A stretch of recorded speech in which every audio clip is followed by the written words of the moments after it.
My name is Grace, and I am 42 years old. 10 minutes ago, I pulled into my parents' driveway in Austin, Texas, to pick up my 7-year-old son Leo from a weekend visit. I expected him to run to the car talking about the zoo or the new Lego set my father promised him. Instead, the front door opened, and my son walked out with his head down, clutching a worn teddy bear, and crying so hard his small shoulders were shaking.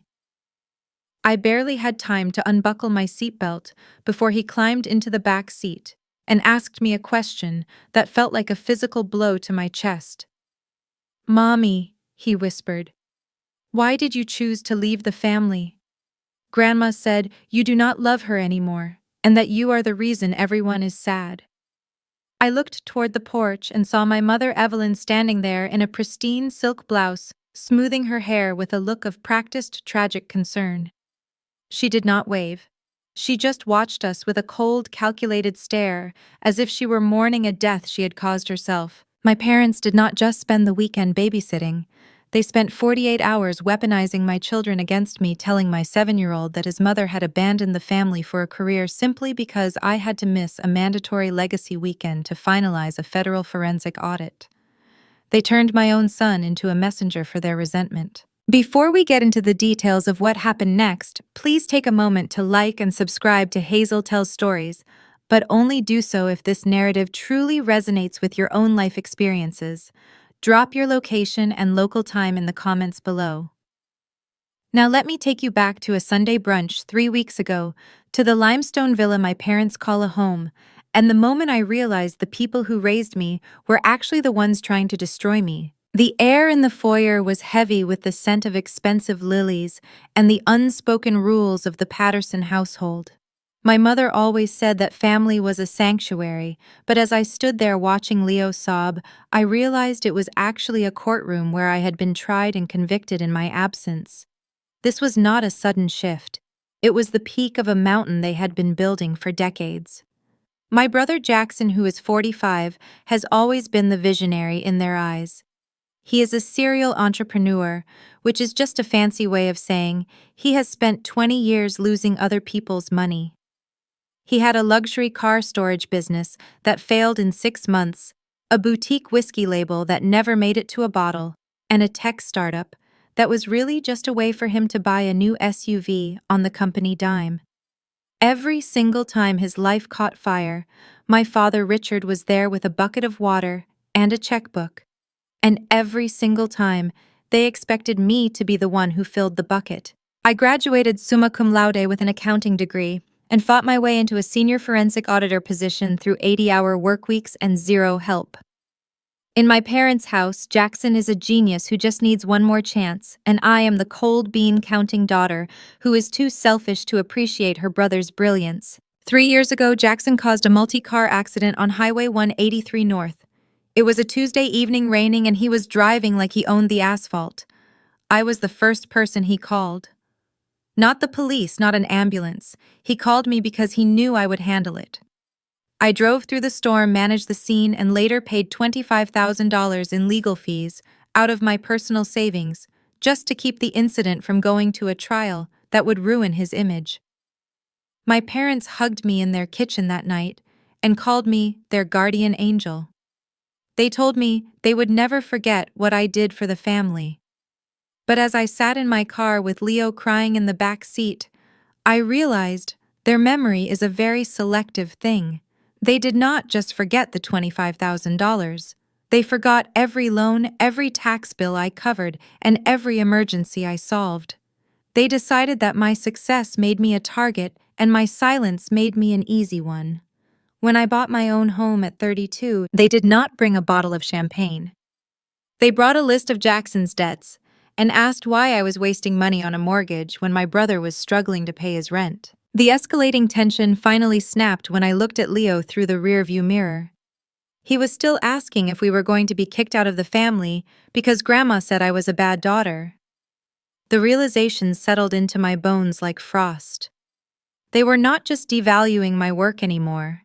They were attempting to perform a systematic parental alienation, poisoning my son's mind to ensure I stayed under their thumb. They wanted me to feel so guilty and so isolated that I would never question where the money went. I am a forensic auditor. I find the things people try to hide in the margins of spreadsheets and the shadows of bank statements. I spent my life looking for truth in other people's lies, but I had been blind to the massive fraud happening in my own living room. That night, after I finally got Leo to sleep, I sat at my kitchen table with a cup of coffee going cold and my laptop open. I did not call my mother to argue. I did not text my brother to vent. I made one phone call to a litigation attorney I have known for 10 years. I told him I needed to pull the property records for a limestone villa in Austin and the filing history for a family trust I was never supposed to find. The war had already started. I was just the only one who knew the first shot had been fired. Jackson has always been the sun around which my parents chose to orbit a 45-year-old man-child who treats life like a perpetual rough draft. In our family, Jackson is the visionary, the misunderstood genius, whose brilliance is simply too refined for the common market to grasp. My father, Richard, spent 40 years as a mid-level insurance executive, a man who measured his own worth by the crispness of his shirt collars and the status of his zip code. He wanted a lion for a son, a titan of industry, who would validate every hour he spent behind a mahogany desk. Instead, he got Jackson, a man who views a business plan as a suggestion and a bank loan as a gift. While I was pulling all-nighters in the university library, Jackson was busy finding himself on a 3-month backpacking trip through Europe that my father funded by dipping into his 401k. The historical DNA of our conflict is not just about money. It is about the stories my parents tell themselves to sleep at night. To them, Jackson's failures are not proof of incompetence. They are just stepping stones on his inevitable path to greatness. He is a serial entrepreneur, a title he wears like a designer suit that he never actually paid for. 6 years ago, he decided the high-end market in Austin was desperate for a luxury car storage facility with a lounge that served artisanal coffee. He leased a warehouse he could not afford, hired a staff he did not need, and spent $60,000 on custom lighting before he had a single customer. When the business predictably cratered 6 months later, my father did not sit him down for a lecture on fiscal responsibility. He quietly bailed him out, liquidating a life insurance policy to pay off Jackson's angry creditors. They called it protecting his momentum. I am the opposite of momentum. I am the family safety net, the boring bean counter who was born with a calculator in her hand, and a sense of duty that my parents have spent 4 decades exploiting. While Jackson was bouncing between majors and dropping out of college twice, I was graduating summa cum laude and sitting for my CPA exam. I did not ask for a dime after my 22nd birthday. I moved into a studio apartment that smelled like industrial cleaner and old carpet, working 80-hour weeks as a junior auditor just to prove I could stand on my own 2 feet. My parents did not see my independence as a point of pride. They saw it as an affront. To Evelyn and Richard, my success was a cold, clinical thing that made me less of a daughter and more of a resource. The dynamic of the scapegoat versus the golden child became undeniable when I turned 32. After years of saving every bonus and living on frozen meals and generic coffee, I finally put a down payment on a modest brick house in a quiet neighborhood. It was the first thing I had ever truly owned, a physical manifestation of every late night and every missed social event. I invited my parents over for dinner to celebrate. I made a roast, opened a good bottle of wine, and waited for the moment my father would look at the high ceilings and the solid foundation and tell me I had done well. Instead, he spent the entire meal staring at his plate while my mother sighed over her wineglass. "Grace," she finally said, her voice dripping with that particular brand of disappointed sweetness. "It is a lovely house, but I cannot help but think how much this down payment could have helped your brother. He is so close to a breakthrough with his new logistics app, and it feels a bit selfish of you to lock all this capital into a backyard when Jackson is struggling to change the world." They did not stay for dessert. They left me sitting in my new dining room with a half-eaten roast and the crushing realization that my milestones would always be measured against Jackson's pit stops. My home was not a victory to them. It was a missed opportunity to fund a delusion. Jackson's whiskey label had just gone under, leaving him with $10,000 in unpaid bottling fees, and my parents had spent the drive over discussing how I could bridge the gap. When I refused, my mother did not speak to me for 3 weeks. She told our extended family that I was becoming career-obsessed and that the corporate world was hardening my heart. I was no longer the daughter who helped. I was the cold forensic auditor who valued her own equity over her brother's dreams. Despite this, the phone calls never stopped. They only changed in tone.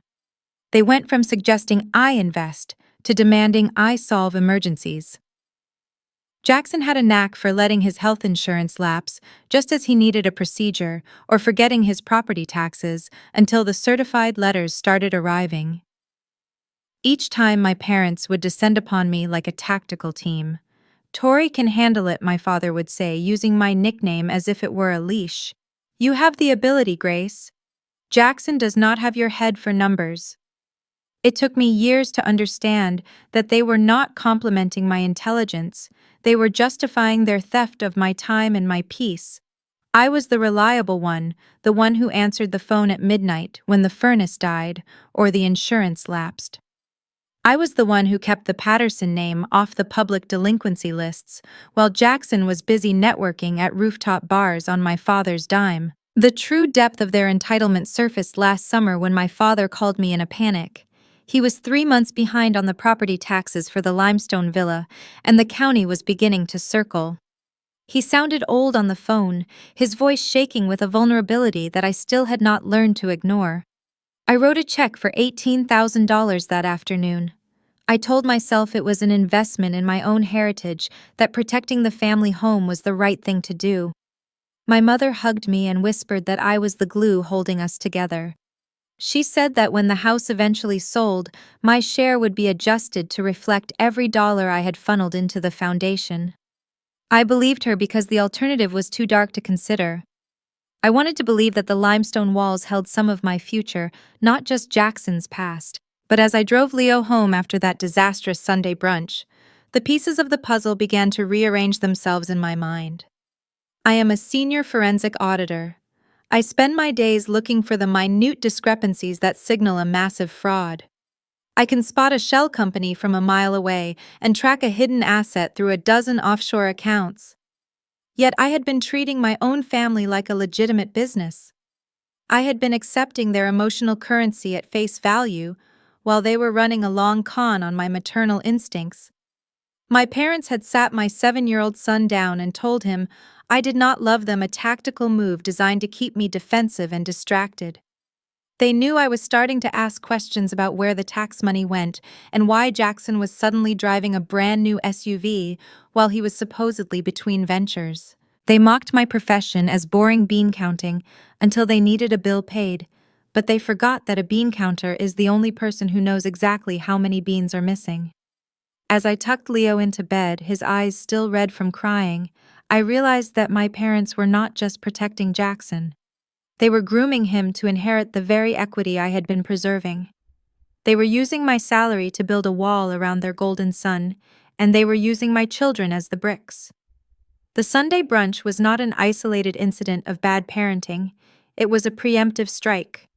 They knew that a forensic auditor with a grievance is the most dangerous person in the room, and they wanted to make sure I was too broken to look at the books. I walked into my home office and looked at the filing cabinet where I keep my personal records. I am meticulous. I have every bank transfer memoed, every text message from my father saved, and every email from my mother promising that my help would be rewarded. They think this is just family paperwork, a collection of digital dust that no one will ever look at. They think that because they are my parents, they are immune to the laws of reciprocity. They expect me to be the understanding one, the one who swallows the insult for the sake of the holiday photos. But they do not understand that I am done being the safety net. The safety net has been cut, and I am going to let them see exactly how far they can fall when there is no one left to catch them. The next conflict was already visible on the horizon, a cold reality that would freeze the limestone villa and everyone inside it. I opened my laptop and began to pull the public property records for the house in Austin, and what I found in the margins of the latest filing made the blood in my veins turn to ice. My brother Jackson had not just failed again, he had found a way to gamble with my life, and my parents had handed him the cards. I sat at my desk in the blue light of the monitor, the silence of my house feeling heavy and pressurized. My son was finally asleep, but his question about why I did not love the family anymore was still ringing in my ears like a persistent alarm. To keep my hands from shaking, I did what I always do when the world feels chaotic. I looked at the numbers. I opened a folder on my encrypted drive labeled Family Contributions. It was a digital graveyard of my own generosity, a meticulously documented history of every time I had stepped into the breach to save my parents from their own choices. Over the last 5 years, I had funneled exactly $140,000 into that limestone villa in Austin. It started small, a few thousand here for a failing HVAC system, 5,000 there for a sudden assessment. But then the emergencies grew teeth. 2 years ago, my father called me with a voice so thin it sounded like it might snap. He had missed 3 property tax payments, and the county was preparing to file a lien that would lead to a foreclosure. I remember standing in my office, looking at my own retirement projections, and then looking at the photo of my parents on my desk. I chose them. I wired $18,000 that afternoon to clear the back taxes. My mother Evelyn had wept on the phone, her voice thick with the kind of theatrical gratitude she usually reserved for church fundraisers. She told me that blood was thicker than water and that I was the only child who truly understood the meaning of sacrifice. My father had promised with a solemnity that I mistook for integrity that my share of the family estate would be formally adjusted. Every dollar I put in was an investment, he said. You are not just helping us, Grace. You are protecting your own inheritance. But as I sat there tonight, the memory of those promises felt like a mirage shimmering over a desert of lies. If they truly valued my investment, why were they busy telling my son that I was a cold-hearted stranger? I navigated to the Travis County Property Records website. As a forensic auditor, public records are my second language. I typed in the address of the limestone villa, expecting to see the clean title I had paid so dearly to preserve. Instead, a new filing appeared at the top of the list, dated only 3 months ago. My heart performed a slow, sickening roll in my chest. It was a deed of trust, a lien filed against the property for a $400,000 bridge loan from a high-interest private lender. I leaned closer to the screen, my eyes tracing the scanned signatures at the bottom of the document. Richard and Evelyn Patterson. They had not just allowed this, they had facilitated it. The collateral for the loan was the very house I had saved from the taxman's gavel. They had taken the equity I protected with my own sweat and savings and handed it to Jackson so he could gamble on another one of his visionary breakthroughs. The bridge loan carried an interest rate that was borderline predatory, the kind of financial instrument used by people who are desperate or delusional. I searched for the associated business filing and found it. Jackson had started a new entity called Apex Global Logistics. It was the same old song with a new aggressive title. The realization hit me with the force of a physical collision. My parents did not just forget my $140,000 contribution. They had actively enabled my brother to cannibalize the house to fund his latest fantasy. While I was worrying about their roof and their taxes, they were busy signing away the walls. They had treated my money like a free subsidy for Jackson's incompetence. Every time my mother cried about family loyalty, she was actually practicing a distraction technique, keeping me focused on the small fires while Jackson was burning down the forest. I felt a surge of cold, clinical fury. This was not just a family disagreement anymore. This was a sophisticated asset stripping operation, and I was the primary victim. I began to pull more records, my professional instincts overriding my emotional devastation. If there was a bridge loan, there was a paper trail. I found a secondary filing a waiver of interest that had been slipped into a stack of documents my father asked me to sign during a busy Sunday dinner last Christmas. He had told me it was just a standard update for the homeowner's insurance. I remember being distracted. Leo was trying to show me a drawing, and the kitchen was full of noise. I had trusted my father. I had signed the paper without reading the fine print. That waiver had effectively stripped me of any immediate legal claim to the property in the event of a sale, clearing the way for Jackson's loan to take priority. My own father had looked me in the eye and handed me a legal trap while I was eating his food. The betrayal was layered, a masterclass in domestic deception. They had used my forensic skills to save the house, knowing I would be the only one smart enough to fix the tax mess, and then they had used my trust to make sure I could never collect my due. They wanted me to be the reliable accountant when the bills were due, but a silent stranger when the dividends were paid. The $400,000 was likely already gone, vanished into Jackson's networking events, first-class flights, and the sleek office space he insisted was necessary for his image. The conflict was no longer about a missed family weekend or a few unkind words spoken to my son. It was about a systematic plan to disinherit me in real time while I was still paying the bills. I looked at the bank transfer receipts on my screen. $140,000. That was my son's college fund. That was my peace of mind. That was the money I had earned by sitting in windowless rooms auditing federal contracts while Jackson was playing at being a mogul.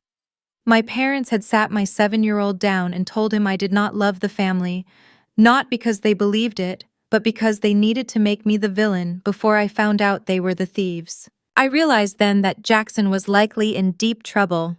A bridge loan of that size with that interest rate is a short-term play. If he did not hit a home run within 6 months, the lender would come for the limestone villa. My parents were not just gambling with my inheritance, they were gambling with their own roof, all to keep Jackson's ego inflated for one more season.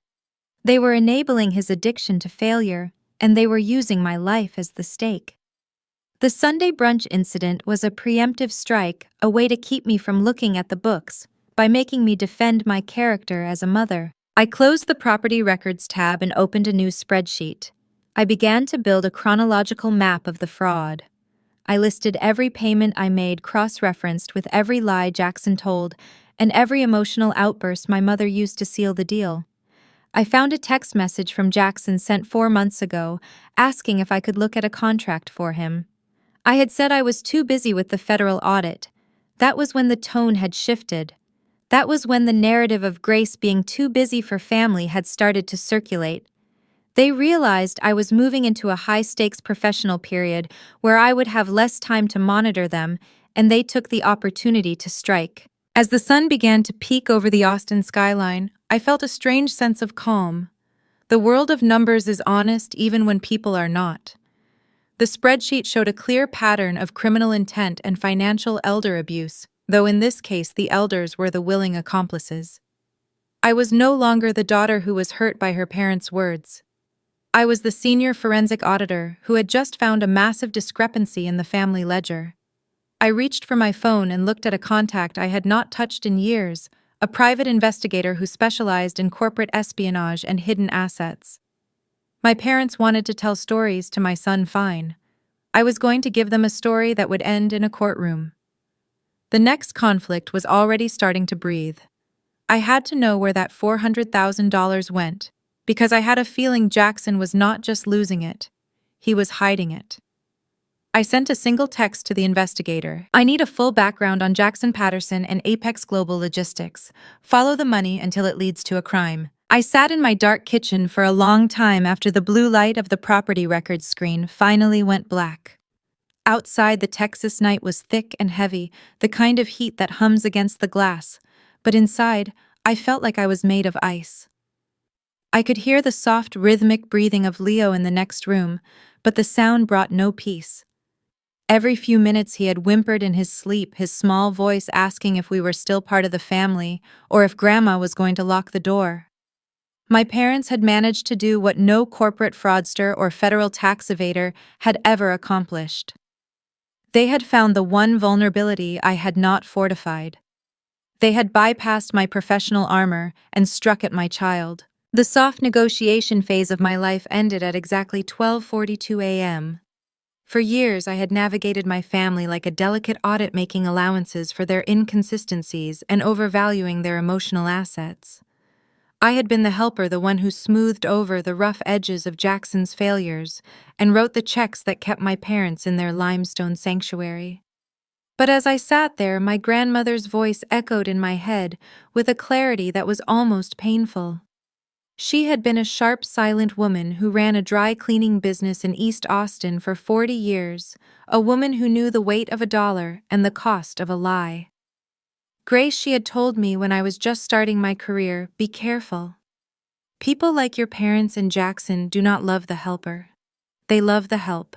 They do not want you at the table.